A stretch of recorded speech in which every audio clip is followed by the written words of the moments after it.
شروع دیکھو بھائی، ہمیں میڈیا میں آنا یہ کوئی انٹرسٹ کی بات نہیں ہے، کوئی زیادہ پسندگی کی بات نہیں ہے، لیکن ایک بات کہنے پر مجبور ہے ہم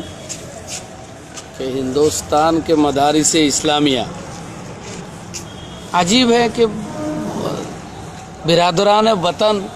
بلکہ خود برادران ملت میں سے بہت سارے لوگ ایسے ہیں جو ان مدارس کی تاریخ کو بالکل نہیں سمجھتے کہ ہندوستان کی تعمیر میں، ہندوستان کی آزادی میں، ہندوستان کی آپ کی سجاوٹ میں، بناوٹ میں،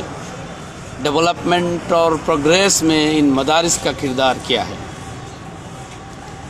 اس کی تفصیل تو ہسٹریوں میں، تاریخ کی کتابوں میں پڑھی ہوئی ہے، دیکھ لیجئے گا آپ۔ میں مختصر یہ کہنا چاہتا ہوں کہ جب برطانوی حکومت یعنی برٹش گورنمنٹ ہندوستان میں آئی تو لگ بھگ 2000 مدرسے دلی میں تھے، لیکن برٹش نے، انگریز نے ان سارے مدارس کو بند کر دیا، کیونکہ ان کا منشا صرف اس دیش کو غلام بنانا نہیں تھا، بلکہ ایک مذہب یعنی کرسچنزم، ایک دھرم کے ماننے والے یعنی کرسچین، اور ایک ہی کتاب یعنی بائبل، ایک ہی کلچر یعنی انگریز،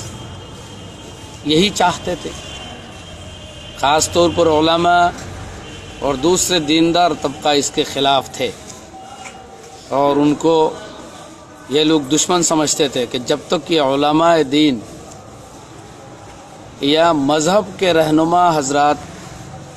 کارروائی میں رہیں گے، ان کا یہ میشن کامیاب نہیں ہو پائے گا۔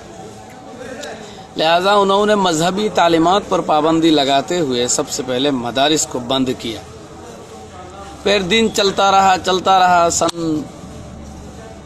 1781 میں 1781 میں ملا مجد الدین رحمۃ اللہ علیہ کو بعض لوگوں نے، مسلمان عوام نے یہ عرض کیا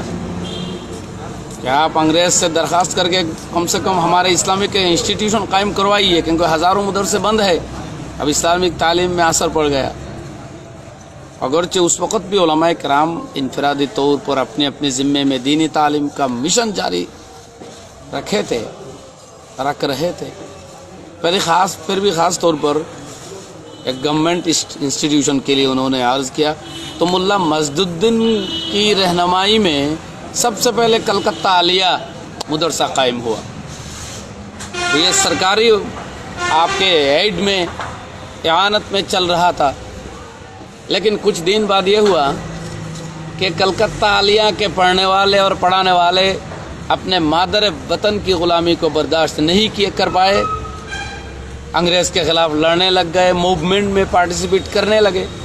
تو انگریز نے اس مدرسے کو بھی بند کر دیا۔ پھر اس کے بعد بہت دن ایسا چلتا رہا، پھر سلیٹ میں گورنمنٹ مدرسہ قائم کیا گیا، تو اسی وقت یعنی 1868 میں، آپ لوگوں کو معلوم ہے جیسا کہ سن 1868 میں ام المدارس دارالعلوم دیوبند کو قائم کیا گیا، دو بنیاد پر، دو مقصود کو بنیاد بنا کے۔ ایک، انگریز کے اس مذہبی حملے سے اسلام کو بچانا، اور نمبر 2، انگریز کو اس دیش سے ہٹانا، یعنی انگریز کے خلاف منظم طور پر اور سسٹمیٹک وے میں موومنٹ چلانے کے لیے، انگریز کے خلاف میں کہتا ہوں لڑنے کے لیے، انگریز کو اس دیش سے بھگانے کے لیے دارالعلوم دیوبند قائم کیا گیا کہ یہاں سے ایسے فوج تیار کیا جائے جو ایک طرف تو مذہب کے رہنما اور رہبر ہو، دوسری طرف اس ملک کے حفاظت کرنے والے ہو، اور الحمدللہ ایسا ہوا بھی۔ دارالعلوم دیوبند کے حضرت مولانا معمر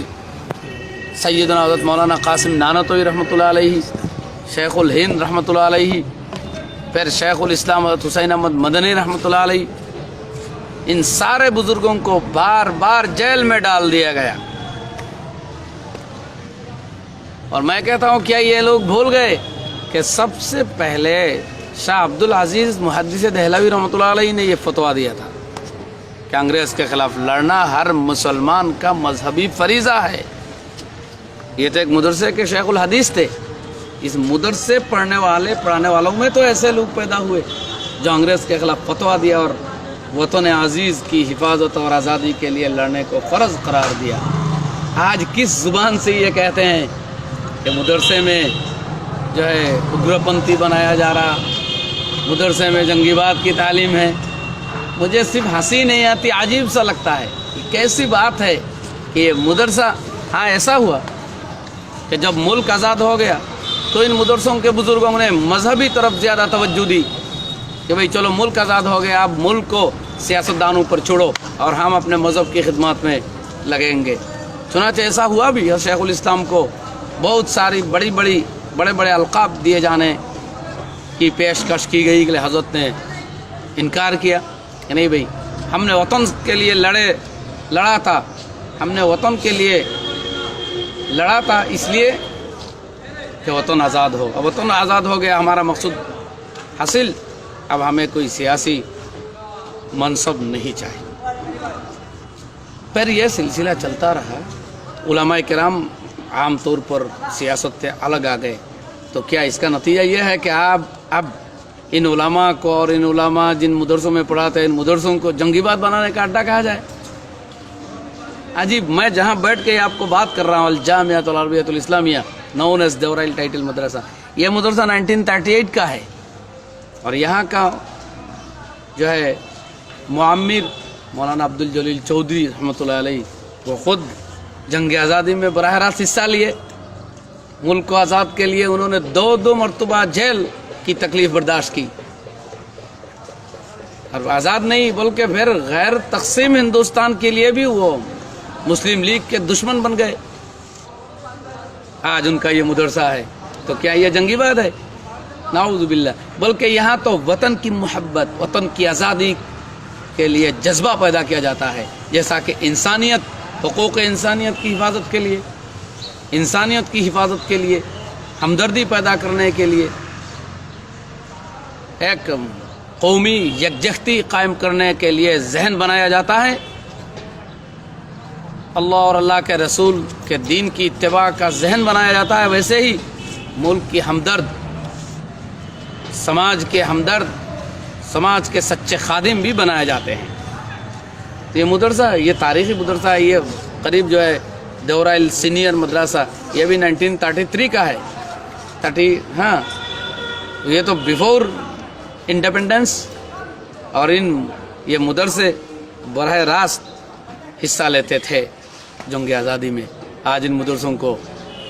رضوی صاحب اتر پردیش کے شیعہ مکتب فکر کے وہ کہہ رہے ہیں کہ مدرسے میں جنگی بات قائم کیا جاتا ہے۔ کیا یہ بات اب منہ کہاں چھپاؤں، شرم لگتی ہے۔ جن مدرسے کا مقصد تھا، دو مقصد تھے، ایک ملک کو آزاد کرنا، دوسرے دین کی حفاظت کرنا۔ اب ملک آزاد ہو گیا، یہ مدارس دین کی حفاظت میں لگ گئے۔ اب کیا آزاد ملک کے رہنے والے یہ کہیں گے، اور وہ بھی برادر ملت، وہ یہ کہیں گے کہ یہاں جنگی بات بنایا جاتا ہے؟ اخیر میں آپ حضرات سے ایک بات لیکن بڑے صاف طور پر کہنا چاہتا ہوں، اگر ملک کے کسی کونے میں، کسی گوشے میں کوئی ایک مدرسے کا فرد یا مدرسہ ایسا مل گیا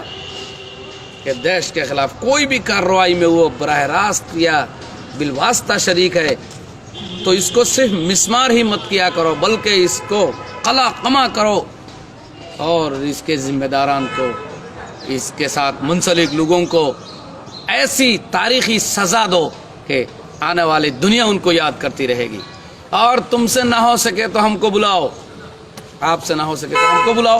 انشاءاللہ ہم سب سے پہلے ان کو مسمار کر کے چھوڑیں گے، کیونکہ یہ ہمارے مدرسے کا مقصود کے خلاف ہے، ملت کے خلاف ہے، اسلام کے خلاف ہے، ہمارے اکابرین کے نظریات کے خلاف۔ اسے میں سمجھتا ہوں کہ کوئی سیاسی مقصد لے کر کسی آدمی نے یہ بات کہہ دیا ہوگا، ہم اپنے دل سے اس کا شدید رد کرتے ہیں. ٹھیک ہے بھائی، آج بس اتنا ہی. السلام علیکم.